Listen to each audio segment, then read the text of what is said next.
Hey traders, Raghee here. Welcome to Charts and Coffee for Thursday. Great to see everybody. All right, so what do we have going on here today? Well, let's take a quick peek at the economic calendar to kick off our morning. And you'll notice that, knocking the camera around here. All right, and you'll notice that we had initial claims. So just a heads up, we'll be looking out for sort of the echo effect, if you will. So we've got the 8:30 hot zone, and then we have a huge group of participants that cannot do anything at 8:30, right?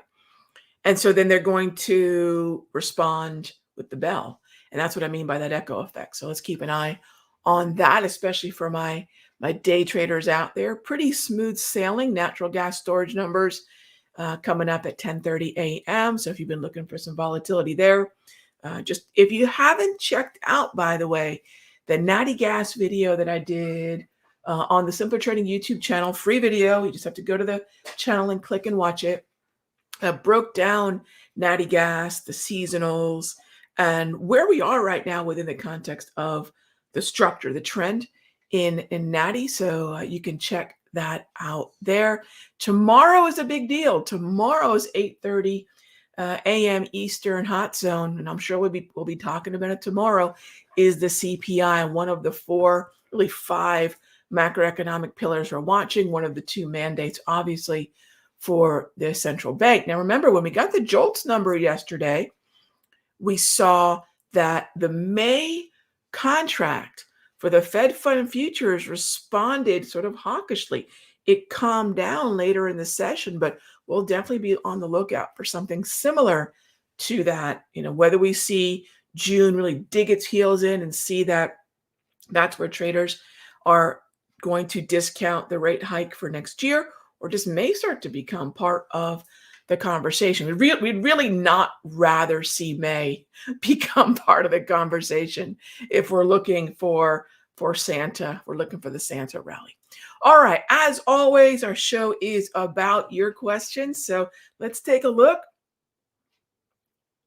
at the first question that we have. Ooh, I made my coffee a little strong today.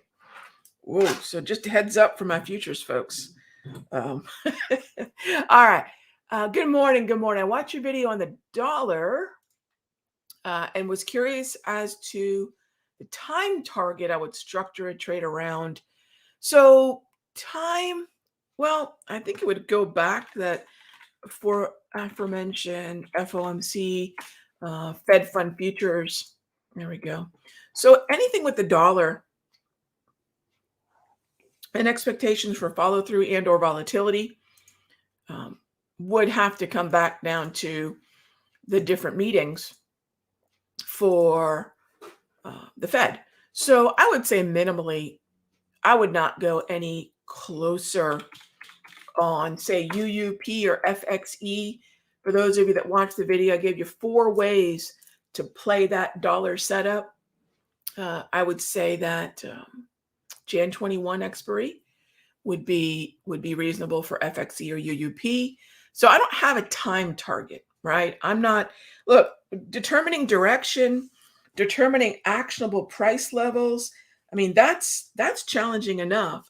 And then if I'm going to add the added pressure saying that this is going to happen by this date. So what I try to do is just give myself time. My time targets are giving myself time, meaning can I at least give myself 45 to 60 days or greater? All right. So that's what I would say in terms of the expiry. As far as when it's going to trigger, I think we're probably looking at, I think the CPI could be a really good trigger for when that opportunity could arise. All right. So thank you for the question. Desert Dog asks, Jets. All right. Be a short the rip. Yeah, it could. Now, Desert Dog, if we're talking about shorting into the strength of a downtrend, so this is retraced, then the question becomes there's a couple things we can do here. Let's geek out for a minute on this chart.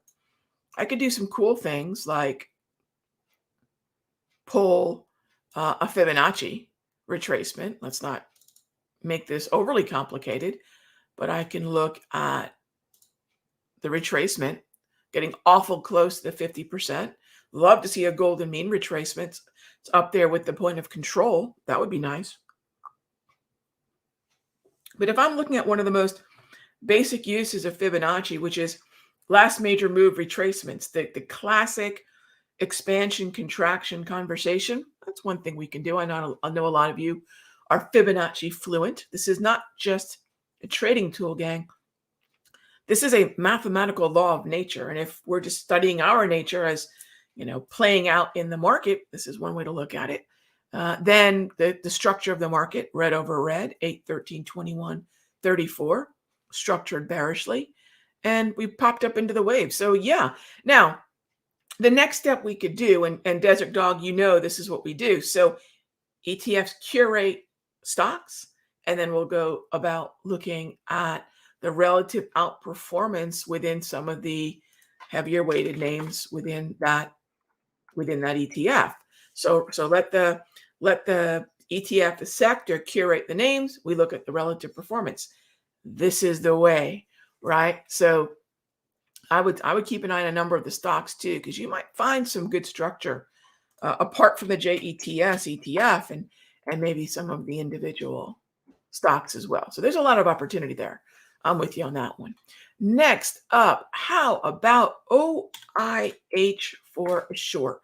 So let's talk about shorts for a moment in December. Let's talk about shorts for a moment in December. And what do I mean by that? December is not a month of sector rotation. December is a month of potential year-end rally, Santa rally / tax loss harvesting, window dressing. Tax loss harvesting, window dressing, and the Santa rally really are sort of all the same thing. What do I mean by that? At the end of the year, the window dressing is a big part of why you see tax loss harvesting. Get rid of underperforming assets on your book. You're really priming your portfolio not for 2022. You're priming it for a year-end review to your investors. Can't blame them. It's part of what happens. So yes, there's a tactical advantage to tax loss harvesting as well, the tax loss selling. But where does that happen? Take a look at markets that have been underperforming all year, but definitely underperforming since about August of this year. And I would say IYZ, XLC might be part of that. What's been underperforming? What would a portfolio manager want less of on their book? That's the weak side of it. So I think this time of year, we have to ask ourselves, are the shorts that we're interested in going to get swept up in that phenomena? And if we think they are, then it's a really good opportunity. When it comes to crude and OIH, and terrific follow-up on the second half of your question there, AJ. Yeah, I don't know that I want to be long oil stocks if I don't want to be long crude, or more accurately, my next trade in crude is going to be a short. In this current structure, I'm going to be looking for shorts. So then that, yes, you're right. What would then, ride shotgun with that?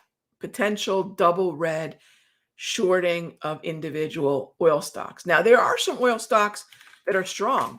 I got to mention Chevron bucking the trend. So this could be one of those names that could benefit from the year-end rally.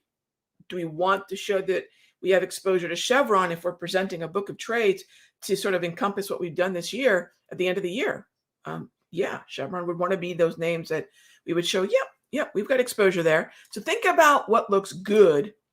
It's going to get stronger. Think about what looks sort of, well, like a dumpster fire, and it's likely to get weaker. So I don't know where OIH would fit in the year-end sort of window dressing, but I do believe if I want to short crude, I want to, then OIH becomes a valid short as well.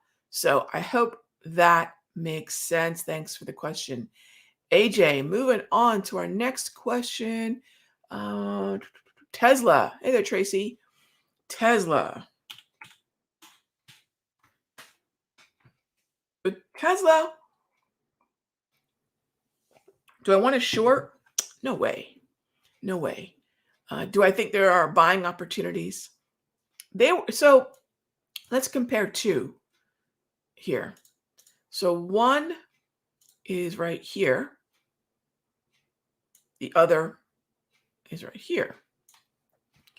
The first difference is the structure, right? That's got to be the first, real contrast we're seeing. Okay. The second thing to note is, well, respect the trend that was. This is straight up Charles Dow 101. Respect the trend that was. So if the trend that preceded the chop was bullish, I'm still looking for a long position, 100%. And there's a really good argument that the minor low on December 6th, followed by the break of the minor low pattern between December 7 and 8 is really the trigger for that. So I like this to the upside, regardless of the pattern. This is a bullish symbol for me for sure. So thanks for the question, Tracy. WSM. All right, WSM. Taking a look at WSM. What's my advantage here with Williams Sonoma, right? What edge do I have? Is it a relative outperformer within a sea of stocks that it trades most frequently with? That would put you in the XH. That would put you in the XHB, right? Is Williams Sonoma moving like XHB? No. So I would have to just, in the most simple and succinct way, it's a pass, Jalon, on Williams Sonoma. But I like where you're looking, and you're looking in one of the absolute most awesome corners of the market, right? You're looking at XHB, ITB, XLRE. These are three of the absolute and fuego relative outperformers. So what I'd say is dive back in. If the tip of the iceberg for you is Williams Sonoma, dive under the water, see what else is there in that group, and you're going to find some relative outperformers that I think you'll probably see potentially better results with. Okay. Now, I don't want to confuse the point, but I don't want to neglect to say that if XHB continues higher, maybe Williams Sonoma plays catch up, but why not play the relative outperformers and not sort of the underperformer that you're expecting to play catch up? Okay. All right. Next up is, can we take a look at, where'd it go? NVIDIA. Do we want to get long the dip? So there's two ways to play the quote unquote dip, right? And even before that, the buy the dip is so maligned because frankly, I know this is not the case with the simpler community, but broadly speaking, it's maligned because most people don't get that the dip is synonymous with a retracement or a pullback. And I'll only use that verbiage in an uptrend. So the validity of the dip doesn't come from the weakness. The validity of the dip comes from the structure. Yeah, makes sense? So if I have double green, this is a dip. Now, there's sort of two paths into a dip. My preference is the bearish momentum into the zone of support. That's by the dip for me. I think that for a lot of traders, because momentum is the dominant sort of mindset of most market participants. In other words, most buyers like to buy with strength and short with weakness. I like to buy with weakness when the structure of the market is saying this is where support is at. So it's more of an exhaustive type approach. That's the exhaustion entry right here. Put a little E there. There's the buy the bounce, which would then need that candle, right? So that's the buy the bounce. Some traders like that. I do not. So The dip buy happened for me specifically on the 6th. For those of you that want the dip and then the subsequent confirmation that there's support and then there's a reversal in direction, that became the 7th. If you're a buy the bouncer, that's okay. What I would say is when you get a buy the bounce and then you get a nice inside candle like this, that's going to be really nice because that slight pause, that slight or lower uh, implied volatility is going to help with, reducing the cost of that trade. Okay. All right. Moving on. Um, a strong cup. I do like a good strong cup of coffee. Coffee is the fifth food group, no doubt. No doubt. But I like some tea too. Tea in the afternoon. Nothing wrong with a little bit of tea. I've been oolong, some oolong tea. Doing a little oolong tea, which has been nice around 1, 2 o'clock. All right. How is RTY looking in Durham? So IWM, RTY, when we look at the Russell, and I love that you use the futures because that's the foray into IWM. This is support, support, support. Oh, hey, what happened here, right? That's unfortunate, but it's still a long position for me. Why? Well, we're neutral. I don't have a downtrend. The neutral market was preceded by even a slight uptrend, which was preceded by even more neutral. But the only thing I can do is, well, nothing, and nothing is fine. No trade is fine, but it's either long or nothing. So we set this up on the 30th or the 1st in the Sector Secrets Mastery. So we're long from in here. And yeah, we definitely took a little bit of heat, a little unrealized loss through here, but we use a percentage risk based stop. Never max debit. I don't hate that my money. So that percentage based risk, we were able to survive this. It wasn't fun, but we were able to survive it. And here we are with a very mild gain, but I'm really looking for something closer to about 2,300 on the upside. I'm looking for this market to get a little closer to 2,300, but we'll see what happens because I don't think it's a clear shot to 2,300, but there's probably going to be some gravitational pull the closer we get to it. All right. And then IWM is going to follow suit, to your point. On RTY and IWM, same conversation. Thanks for the question. MAT, Mattel. Again, broken trend. This is a little bit of a Russell conversation. So let's say you bought Mattel, pull back. There's your zone. And then the question you have to ask yourself is, can you handle the percentage unrealized loss, sort of the noise down in here? Because the anticipation is that we're going to head higher once support is found. So yeah, you could probably still look for the long position. It would be long or nothing on Mattel.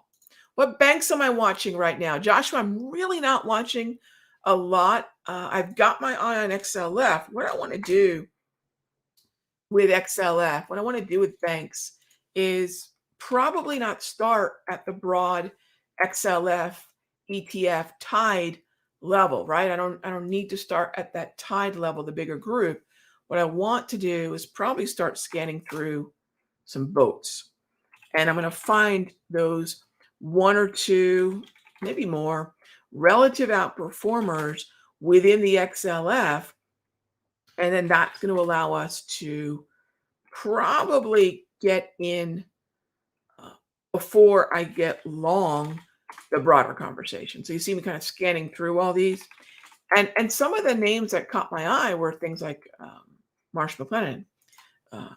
So yeah, that's a double green, or at least a whole lot more stable. One of the things that I teach the Sector Secrets folks to do is when we're looking at sector that we do want to get in, but we don't have a setup and we don't have the structure to merit it, find stocks within it that do.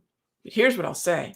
Go a little further down food chain, if you will. Find lower weighted stocks within that sector and things like BAM, CME pop up, CME, Marsh McLennan. Those are the names. If you're wondering where the buy the dip is still valid, that's where the buy the dip is still valid.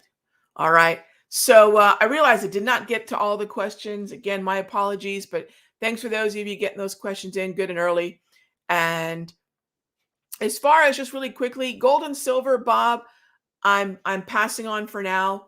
I do want to keep an eye on real yields for gold.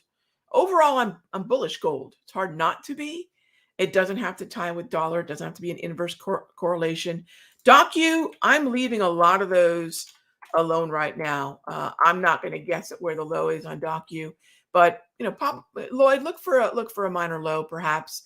You really want to wait for momentum here. You don't want to be alone on DocU. You want to find some volume ledges, and you want to be part of that group. All right. So do I like the home builders? Yeah, I do. I do. So again, thanks as always for the time. I will see you all tomorrow, same time, same station. Be good to each other. And heads up for tomorrow's CPI. But I'll see you at 9 tomorrow. Be good to each other.